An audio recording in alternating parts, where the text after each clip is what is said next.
Indian premier league IPL এর দ্বিতীয় qualifier ম্যাচে রাজস্থান রয়্যালসকে ৩৬ রানে পরাজিত করে ফাইনাল নিশ্চিত করেছে সানরাইজার্স হায়দ্রাবাদ। টুর্নামেন্টের শুরুটা দারুণভাবে করলেও শেষ পর্যন্ত ফাইনালে উঠতে পারেনি রাজস্থান রয়্যালস।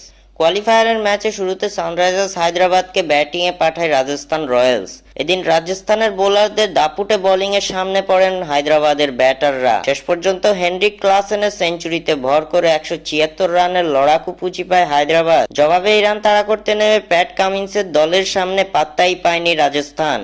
নির্ধারিত ২০ ওভার শেষে ৭ উইকেট হারিয়ে ১৩৯ রান তুলতে সক্ষম হয় তারা। তার ফলে ৩৬ রানের জয় দিয়ে ফাইনালে ওঠে কাব্বিয়া মারানের দল। তবে এদিন মাঠের খেলাকে ছাপিয়ে গেছে আরও একটি বিষয়। ম্যাচ শেষে এদিন উল্লাসে ফেটে পড়েন সানরাইজার্স হায়দ্রাবাদের সুন্দরী মালিক কাব্বিয়া মারান। শুধু তাই নয়, এদিন আনন্দে আত্মহারা হয়ে সতীর্থকে জড়িয়ে ধরেন এই সুন্দরী। আইপিএল এর নিজ দলের খেলা দেখতে আসলেই ক্যামেরাবন্দী হন কাব্বিয়া। সুন্দরী এই নারীকে এবার উল্লাসে ফেটে পড়তে দেখা গেছে, যা ধরা পড়েছে ক্যামেরায়। কাব্বিয়া মারানের এই ভিডিও ছড়িয়ে পড়েছে সামাজিক যোগাযোগ মাধ্যমে, যা মুহূর্তে হয়েছে ভাইরাল।